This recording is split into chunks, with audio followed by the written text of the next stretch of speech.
What's going on, everybody? Welcome to the Ryan Pineda Show, where we talk all things money, real estate, and entrepreneurship. And for today's episode, we are going to talk about what exactly is wholesaling and how do you do it step by step.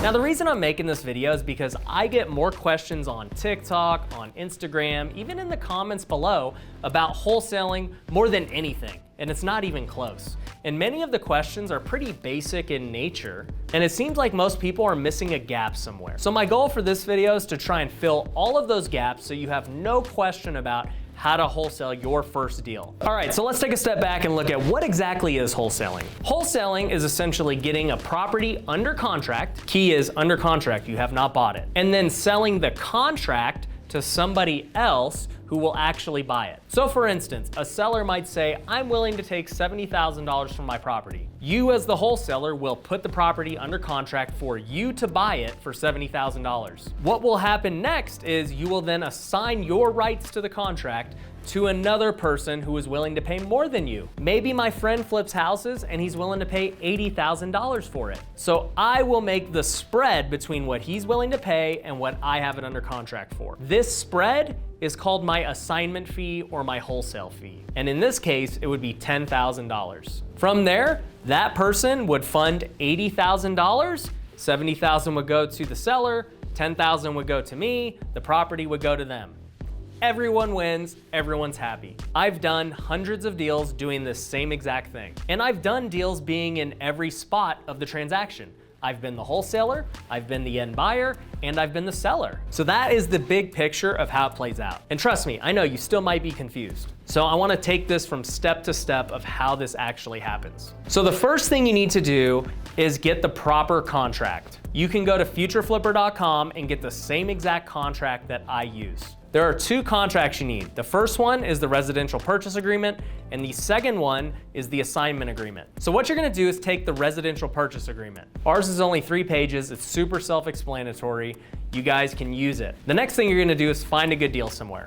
I'm gonna talk later in the video about how to find good deals, but stay with me. I just wanna talk about the actual process of how it plays out first. So you're gonna find a seller who's willing to sell at a discount. Now, how big of a discount is gonna depend on your market. A basic formula that you'll see online that many people use is 70% of ARV minus repairs. So what is ARV?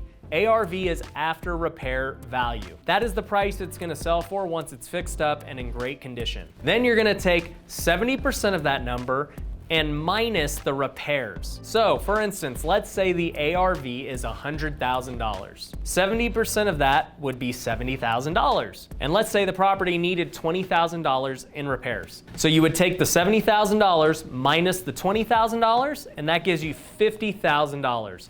That is the max offer someone is willing to pay for it. Now, if that's what somebody is willing to pay for it, you gotta get paid somehow, so you actually need to get it cheaper than that. So if I know somebody's willing to pay $50,000 max, I then know that anything I can get below that is gonna be my profit. So maybe the seller's willing to sell me this house for $30,000. What I would do next is get the seller under contract with the residential purchase agreement for $30,000. I would say, I, Ryan Pineda, am the buyer. I'd put the seller's name, the address, and the $30,000 purchase price. Now, when I say I, Ryan Pineda, you can use your personal name if you don't have an LLC. If you have an LLC, use that. But an LLC is not necessary to start wholesaling. I get that question a lot too, so no, you do not need an LLC. Now, I have my residential purchase agreement. Next thing I'm gonna go do is open escrow with the title company. This would be a local company, and I am going to give them the residential purchase agreement. I'm gonna give them the earnest money deposit we agreed upon.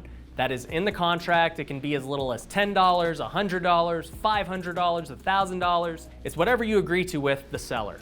But make sure that you can cover that amount of money, because you have to put that money with the title company in order for the contract to be valid. So you open escrow, you deposit your earnest money deposit. Now you gotta go find a buyer. I'm gonna talk later in this video about how to find a buyer, but let's say you already found one, he's willing to pay 50 grand. You're then gonna send him the assignment agreement, and the assignment agreement is gonna be for $20,000. Because remember, you had it under contract for $30,000, they're willing to pay 50, Your profit is 20. You send them the assignment agreement, which you get when you download my contracts, and then you send that assignment agreement to the title company. The title company is then gonna run all their searches. They're gonna make sure the seller's legit, make sure that all the liens and all the different fees are paid, and then they're gonna get all their closing documents prepared. Once they get their closing documents prepared, the seller signs their piece, the buyer signs their piece, the buyer then sends in the $50,000 plus any other fees, and then the title company works their magic. They send the $30,000 to the seller is satisfied and happy. They send the $20,000 to you as the wholesaler, you are satisfied and happy, and then the buyer is deeded over the property. They now own another piece of real estate.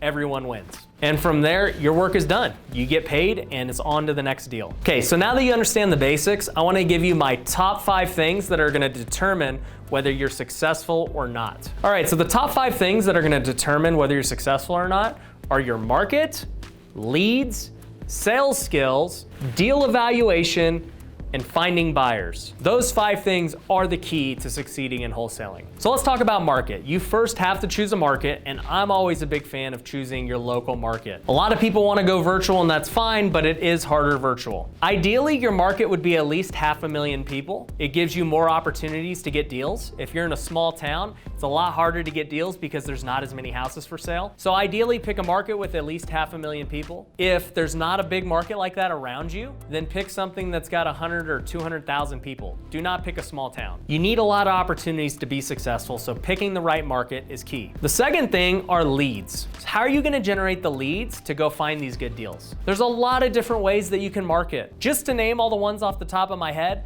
you can cold call, you can text, you can send direct mail, you can run TV commercials, you could run billboards, you could do PPC, you could do SEO, you could do RVM, you could door knock, and you could drive for dollars. That's 10 different marketing channels that you can do. I don't have enough time in this video to go over how to do each one of those. If you want me to do that, do me a favor, hit the like button first and foremost, and then comment below what you'd like to see as far as explaining that in depth. But either way, you have got to generate leads somehow in order to talk to these sellers and try and get a good deal. If you have no leads coming in, there's no way you're going to get a good deal. The third thing is sales skills.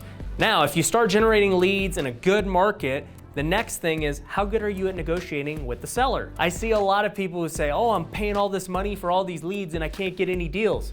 And then I usually think in my head, well, you probably suck at selling. And look, not everyone is a great salesman. I get it. Some people are introverted, some people are awkward, some people are weird, like I don't know. Not everyone is charismatic and able to vibe with sellers and get deals. So if you think that might be you, it could be 2 things. 1, yes, you're just not good at it and you might not ever be.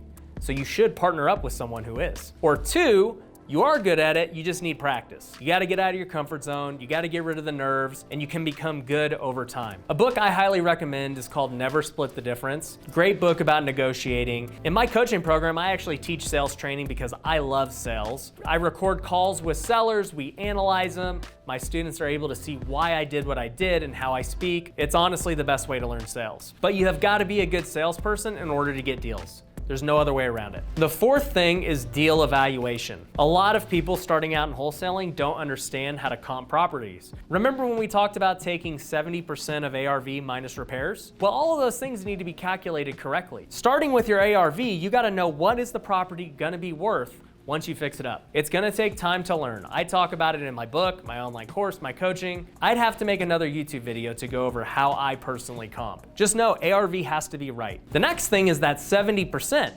There are many markets where you cannot get 70% of ARV. It's just not gonna work. The market's too competitive, the houses are too expensive. Think about it, if you're trying to go get $1 million home and you're taking 70% of that, you're talking 700,000?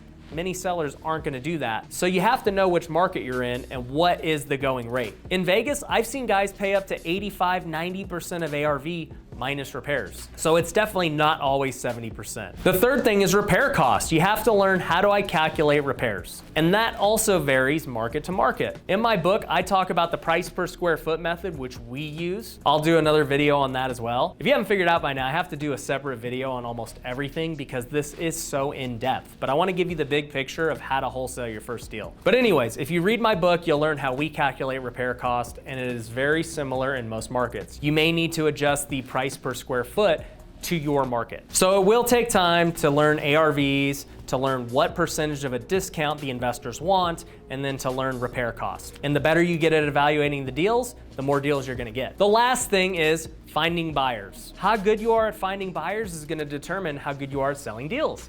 If you have a bigger buyers list of people who are willing to pay more for a property, that will help you sell more properties and sell them for a higher profit. Think about it, if you have a very big buyers list, the majority of the buyers may be at $100,000 on a home. But you may have that one buyer who's willing to pay $110,000. Well, having that one buyer made you an extra $10,000 in your wholesale fee. So building up your buyers list is a big deal. But I would caution that many people try and focus on building up their buyers list first when they need to focus on finding deals first. The deals are harder to find than the buyers. If you got a deal, somebody's gonna buy it. It's not hard to find them. A typical place you can find buyers is on Craigslist. You can find them on Facebook groups.